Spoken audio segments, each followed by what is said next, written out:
Hello नमस्ते, कसे आहात? छान ना? मी पण मस्त आहे. आपले एक सबस्क्रायबर विचारतात, हल्ली मुली जास्त अटॅकिंग, अग्रेसिव्ह आणि ओव्हर कॉन्फिडेंट झालेल्या आहेत का? झाल्या असल्या तर कारण काय? आणि आपण त्याचं कसं फेस करू शकतो किंवा उपाय काय त्याला? हा प्रश्न आहे त्यांचा. खूप चांगला आहे प्रश्न. पहिला हे बघा, एक 25-30 वर्षापूर्वी काय घडत होतं आपण जरासं आठवून बघूया. हुंडाबळी चाललेल्या होत्या. मुलींना मारहाण करायचे, त्रास द्यायचा. त्याच्याशिवाय कित्येक वेळेला मुलगी जन्मली म्हटल्यावर फिमेल इन्फॅन्टिसाइड म्हणतो आपण, म्हणजे त्या मुलीला मारून टाकलं जायचं. या सगळ्या गोष्टी एवढ्या वाढल्या की सरकारला त्याच्यावर कायदे पण करावे लागले. आणि तेव्हा आपण ही सगळी पाप केली का नाही? काय कर्म केलं? तर आज आपण बघतोय मुलांना लग्नाला मुलगी मिळत नाही. हे सगळे हे समाजानं केलेले कर्माची फळं आहेत.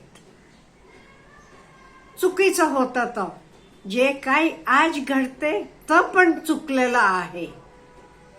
मी असं म्हणत नाहीये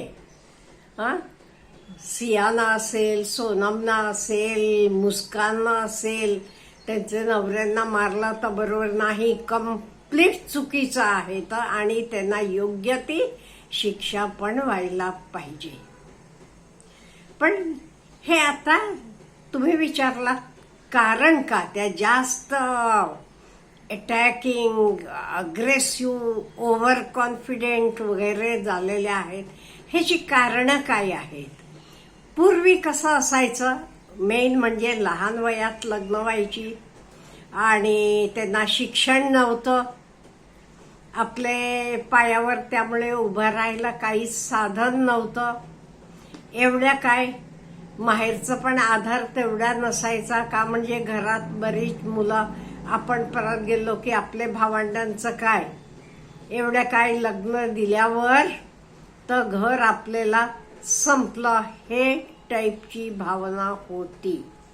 आता सगळं चित्र बदललेलं आहे. पहिली गोष्ट, मुलींना शिक्षण मिळालेलं आहे, त्या आपले पायावर उभ्या आहेत, त्यांना डिसिशन मेकिंग पॉवर आहे, त्यांचं ते निर्णय घ्यायला सक्षम आहेत. एवढं सगळं झालं तरी, एवढ्या त्या सक्षम असल्या तरी कित्येक वेळेला त्यांचे निर्णय घेतले जात नाही. आता सिया गोयलचे केसवर ना तुम्ही विचारले म्हणून मी तर घेते एक्झाम्पल. तिनं आईवडिलांना सांगितलेलं होतं तिला लग्न करायचं होतं तिचे बॉयफ्रेंड चेतन चौधरी बरोबर, पण घरातल्यांना तर मान्य नव्हतं का? म्हणजे त्यांची परिस्थिती ह्यांच्यासारखी नव्हती किंवा अग्रवालांसारखी नव्हती. केतन कसा अमेरिकेत जाऊन शिक्षण MBAचं पूर्ण करून आलेला होता. खूप कोटींचा मालिक होता तो. त्यामुळे आई वडिलांनी तिला फोर्स केला. मग तरी ती असं पाऊल उचलेल असं वाटलं नाही लोकांना. तिचेच लोकांना वाटलं नाही. मग पळून का गेली नाहीस म्हटल्यावर ती म्हणते आई वडिलांची बदनामी होईल, घराची बदनामी. आता काय कमी झाली? उलट तेव्हा तू किंवा आई वडिलांना मला हे लग्न मान्य नाही म्हणून करायचं, लग्न मोडलं तरी किती लोकांना कळलं असेल? 50, 60, 100. आज आता दुनियाभरची थूक होते. हे किती, त्यामुळे हा विचार करायला पाहिजे प्रत्येक मुलीने. हे पाऊल उचलणं काही, आणि आपलं पोलीस डिपार्टमेंट अतिशय हुशार आहे आणि आपल्याला डिजिटल मदत आहे. त्यामुळे कुठलाही क्राईम शोधून काढायला काही वेळ लागत नाही. हे प्रत्येकीनं लक्षात ठेवायला पाहिजे. आणि असं केल्यावर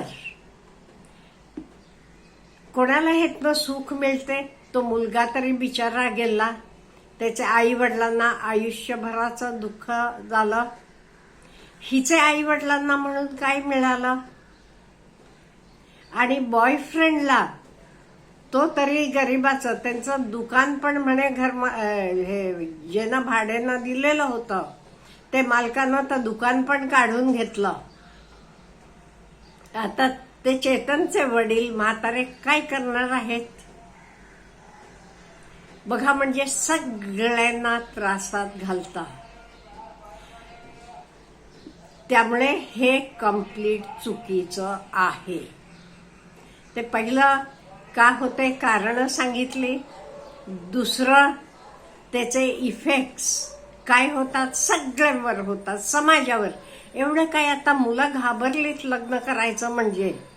आता ह्याच्या पुढे मला नाही वाटत जास्त लोकांचं अरेंज मॅरेज होईल असं, का म्हणजे प्रत्येक जण घाबरलेला आहे. आता हे आपण कसं ह्यातनं बाहेर यायचं किंवा उपाय काय? मेन उपाय घरातनं चालू होतो. घरातलं आपलं वातावरण खूप प्रेमळ, एकमेकांबद्दल विश्वासाचं असायला पाहिजे. आता ही सियाचं घ्या की, ती काय जन्मापासून अशी होती का? जन्मापासून दारू प्यायला लागलेली होती का? किंवा पार्ट्यांना ह्याला त्याला जात होती का? नाही. हे कशानं झालं? घरातले पण जरा लक्ष द्यायला पाहिजे. पहिलेपासून, लहानपणीपासून आपण एकमेकांबद्दल प्रेम पाहिजे, विश्वास पाहिजे. एवढं असलं का नाही बरेच प्रॉब्लेम कमी होतील.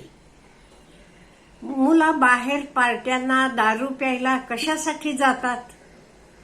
काहीतरी त्यांना सुख समाधान ह्याचे शोधात जात असतील असं मला वाटते. तुम्हाला सगळं पीस ऑफ माइंड म्हणा, प्रेम म्हणा, आदर म्हणा, सगळं घरात मिळालं तर अशा गोष्टींसाठी कोण जाईल बाहेर?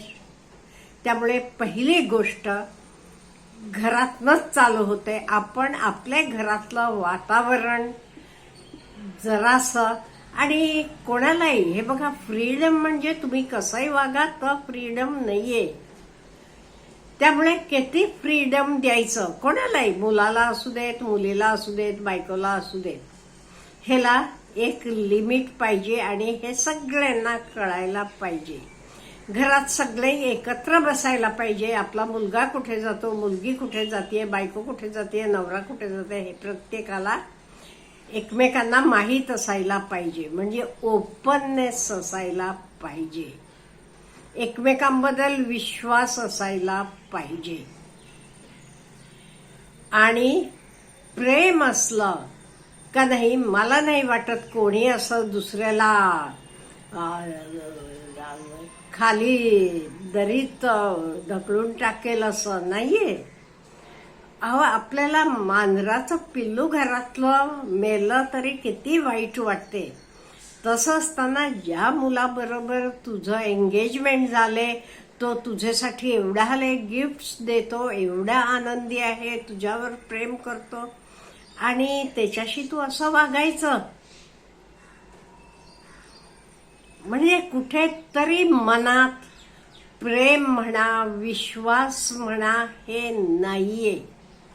त्यामुळे प्रत्येकानं आपण ह्याच्यासाठी जरा काम करायला पाहिजे. आणि आनंदी राहायला. आनंदी केव्हा राहणार आपण? आपल्याला एकमेकांशी प्रेम, विश्वास, एकमेकांची काळजी असली तरच आपण असणार. या मुलांना पण जरा पाहिजे होता की विचार, आपण असं कार्य केलं तरी आपले आई वडिलांचं काय होईल. सियाला असू देत, चेतनला असू देत, हे पाहिजे होतं. त्यामुळे प्रत्येकानं ही काळजी घ्यायला पाहिजे.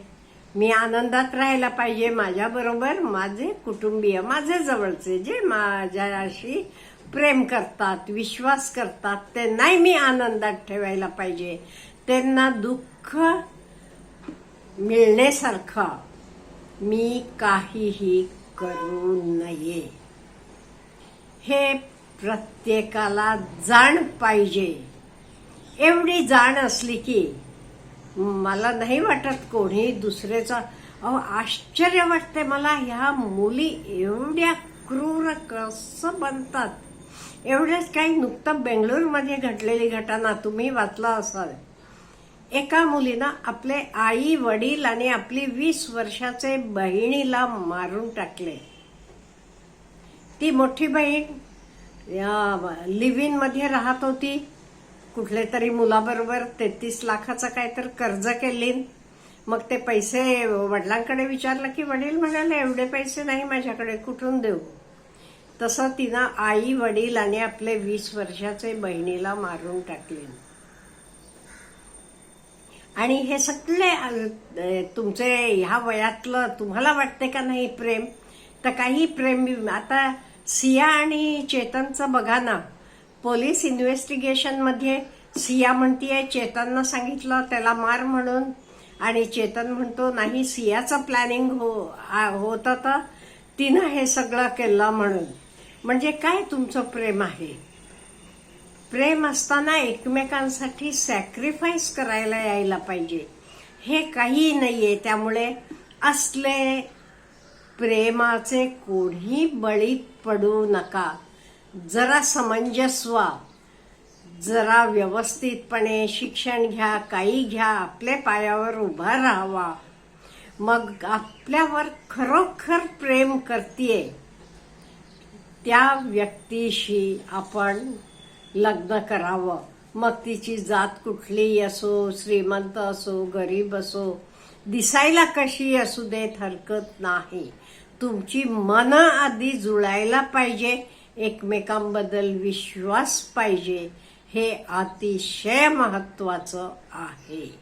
आपल्याला काय बोलायचं आहे या विषयावर प्लीज कमेंट बॉक्समध्ये सांगा. Have a good day.